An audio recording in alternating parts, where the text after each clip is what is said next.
picking their way gingerly through the overgrown weeds and the rubble of what once was the beautiful birth town of Venus, known as Soulcrest.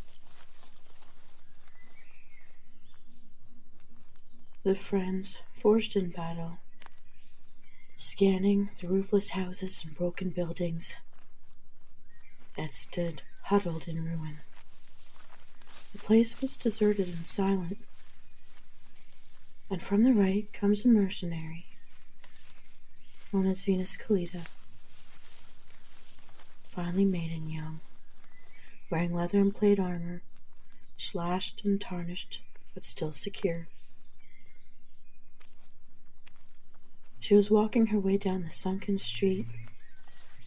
She paused before the door of the old town hall, and she knelt. And as she does so, another elven mercenary chick, slight and erect, comes silently from the ruins to greet and try to console her. The time is late afternoon. It's May, and the south wind is stirring, taking in the scent of the weeds and the flowers in the abandoned gardens. Venus stands. I heard a voice that called across the wind. A voice? My thoughts were prayers. What vision I have seen, no words have said. The dead, their souls are strange upon the air and cannot find the way to paradise. Perhaps they spoke. Or was it caring far away? Oh, no. Alas. And did you live in Soulcrest? Before they came, but now the great shells have not left a house, not one. Even the town fountain,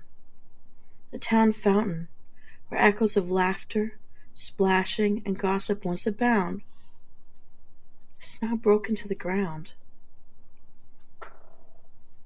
Resistors were sent to a prison far from home. There was a day. Oh, we can't forgo this village. But no, we will rebuild it stone by stone if we have to. There's no villager shall rest until it is whole again.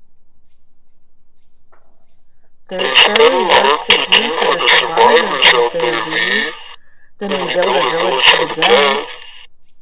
He winced and hung his head immediately, remembering this was V's birthplace. Everyone she had ever known, who she had ever loved, who had loved her back, had lived here. And let our friends and family think we've forgotten them again? Or that we're afraid? Afraid to be found or stand our ground now? It was so long ago. I know, but my family is from Soulcrest. I think of them as if they'd not died. I have no proof they've all died. My sisters may still be out there, Chick. So we rebuild, and every summer we hold a festival. Every summer, and spread the word.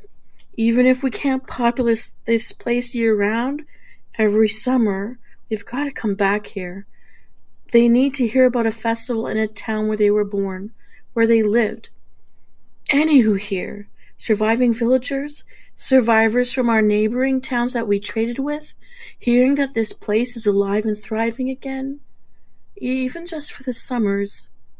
To stay uncaught, we can rebuild our guild here. We can repopulate this town far enough from the front lines to thrive again in time, maybe. Maybe others of our families make their way back here too. I hear you, but for now, it's just you and me and our soldiers. Right now we're spread too far from our guilds. We could start by spreading the word, an invitation to the local inns, invite people to enter a pageant or festival. Winners get a free house in Soulcrest. We can rebuild the least damaged ones first. But if the powers that be catch word and decide to investigate, I can't even say what they do. Throw us in a cell and reconstruct us? Or anybody else who shows up? Get mocked if we can't pull them up together? For food for anyone who attends? We need help, V. We'll have to stay in one place for a good chunk of time. Though maybe we should start by cleaning up the edge of town by that waterfall, make a more inviting view above the cliff. Travelers would know to follow the rivers to find us if they've never been this far inland before. You saw the broken brook leading to the falls? Do you think perhaps you live nearby too? Nearby? Are you coming now to find any clues about your kin? Or to pick through the things the soldiers haven't battered into a ruin? Not I. No. I'm fine with not going backward. Perhaps more than you are. But Fee, I'm with you. Whatever mission or journey you're being drawn to, I'm all in. Venus's heart was swelling. She knew that this was a lot to ask of her friends now, when nobody had found and recovered their homelands or their families. Thank you, Jick. She rushed towards the ruins that were once her childhood home, rummaging through the rubble at her doorstep. What are you looking for? A hidden relic? I should not seek that. Not in Soulcrest.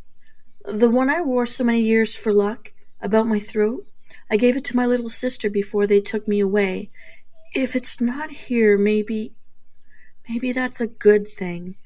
Besides, any relics not already stolen are buried in the ditch with our last citizens, our friends, my family.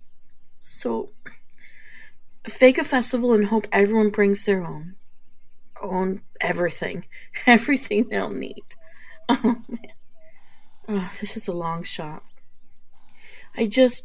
Chick, after my flashbacks, to see clearly where I come from, remembering my sister trying to grab onto me when they were dragging me away, trying to keep me at home, I couldn't stay put and not try to find her.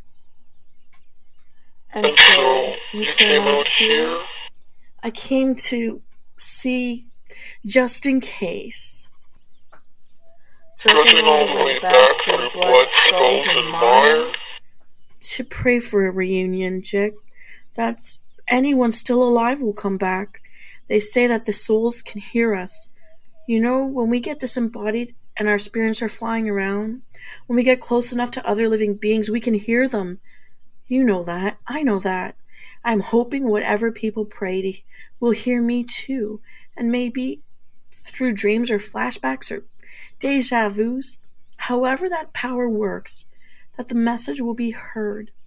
I'm hoping if I still have a sister left alive, she'll get word through somehow and come back to Soulcrest. You have her come? Is there no strength enough to risk crossing through this war-torn world? We are too few to protect the travelers who try. But if my little sister is still who I knew, she would make an end of war. She'd stop the guns, if it were in her power. When she was just a little girl, alone and mocked, she took a sword and she flashed it through the air until she pressed a bully onto the grass. And would she not do the same today, if that's still her core personality? I think she'd be brave enough to try. And there's another, even younger sister. She'd have to be kept safe. Perhaps she'd send word and I'd find them just the same.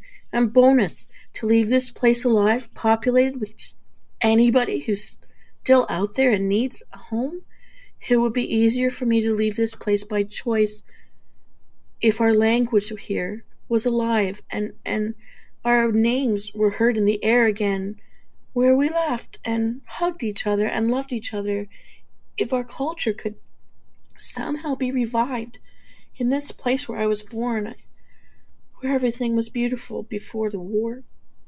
If it could just be here once again, I could walk away and continue our mercenary missions out there without any regret or wonder. I just, I understand. It would be a miracle if this worked. I know that. Agreed. But I see your face and know your determination. We'll try it. She was so young, so slight, my little sister, but all her soul burned like a torch. A spirit lies in my baby sister, energized enough to wake the dead. If she could come back, and we shouldn't wait. The more we wait, the worse it is, the less chance there is. We can make sure the family home is rendered usable. I'll leave her a message and some food before we trek out again, just to let her know where we're hiding from the trenches. And wait, this war has dragged on for years. Do you think she'd know the way? She was so young when everybody was scattered. No girl this time. She'd be a teenager by now. Her magic or her sword, one or the other, I have no idea which, but she'd be wielding at least one of them by now. No message. We need a timeline, a strategy to meet. Oh, and my sister without her sword? Without her sword. It was her strength. She took her courage from it when... Your little sister had her soul before she had this sword. A soul against the guns? It is the only thing that may not break. We are proof of that, V. I love her. We'll find her, V. We'll find both of them, and we can continue to protect anyone else who needs our help along the way. This is a really worthy thing that we can do. If only we knew how we triggered the memory to find our way back home. But I don't know. A spirit showed the way. Whose? I'm not really sure. All kings are fools of all the people. They rule. How else do they send men to death for little things? What then a king can fear with the death of one humble person who loves people, animals, veganism, the sky? Governments don't keep families together, V. They don't exist to keep us alive. We do that for each other. We love our families, the ones we came from, or the ones we created along the way, or both. None of us knew how things would come to pass. But voices spoke. Oh yes, the voices. Better have the leaders heard one pitying hers. Baby V was just a girl, but a teen now. Could she also have been conscripted? We haven't come across her name, but even if she herself went to the front, her heart holds a strong flame, V. Get the word out about this summer's festival in Soulcrest. If she catches wind of it, she shall come back again. Yes, and there's much to do. I want to spread the word as soon as possible. Yes. We build, fix the gardens, fish. We can start with this fountain, one stone at a time. This can be mended. And what host then? What host? A host of kind and stubborn heart, which kings shall fear. Your heart, V. You'll be the host. More than defeating death, you've got this. You know what to do. Just move one step at a time. It is a dream, as mine, a dream. I cast this dream into the wind with all the other voices. The voices were not more. True. Baby V would be here today, and my prayer heard, if all that was needed were voices carried in the wind. Paper invites, deliveries face to face, I'll send for our guildies to visit the taverns and the neighboring towns. There are two still standing near to the main city. The more guildies here, the better the army we can have if something should go wrong. So we need to defend or protect the travelers coming here. We could give the appearance of an army king shall fear, a silent host, scattered, bereft, mourning a broken heart thrown in all lands, hating one thing, thee, a hate that makes them kin, stronger than blood and bone, the hate of death, which is their love of life, and of each other. Venus, you shall lead the brooding ones to giving grief and tears, knowing so well the end. The raw earth mound that's left, where kings have passed. All those you shall find will rally to you, thee. You can help them rebuild, you can help them heal. The last elven woman of Soulcrest. Survivors of all the earth shall be your strength, thee. It's in your nature to be a protector. And I've been thinking about this. I think any chance our leaders have their towns rebuilt and populated, that they may be thriving in the midst of these dark times, I think they'll allow it. Either look the other way or join in. If you can put this off, and survivors prosper, it will spread hope.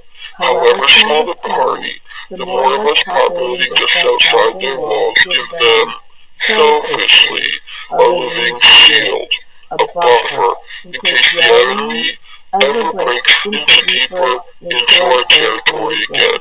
I think you've got a great chance to make this work, V. What can we do if people who are grim with agony and blood and death leap from the trenches and break the mighty guns and rush toward its chance for peace with the only precious thing we may have left to protect their build, a family with a home? Would they risk the shadow of our wrath and raise the village twice to man the front lines and risk a whole uprising? So many have served their time. The people need to be free. The people. Do you think we're asking them to risk too much to come back? Trust your inner voice, Venus. You know what to do. We're all with you. Looking down at her plated boots and across to her friend. Jick? As she lifts her eyes, she's alone. With terror and then sadness, she realizes. Voices. Voices in the wind. It was my friend's mortal soul who guided me back to my birth home. I continue to walk by myself in this physical world, though my friends reach out in that intangible way that they can from the other side, trying to assure me that I am not alone in this, though in all concrete fact, I'll have to do this by myself. Venus knelt upon the stone steps of the town fountain, half-mindedly tracing the cracks with her fingers until, strangely, she came across one sturdy, tiny blue forget-me-not. A festival, she thought, aloud, to herself. This is something I can do.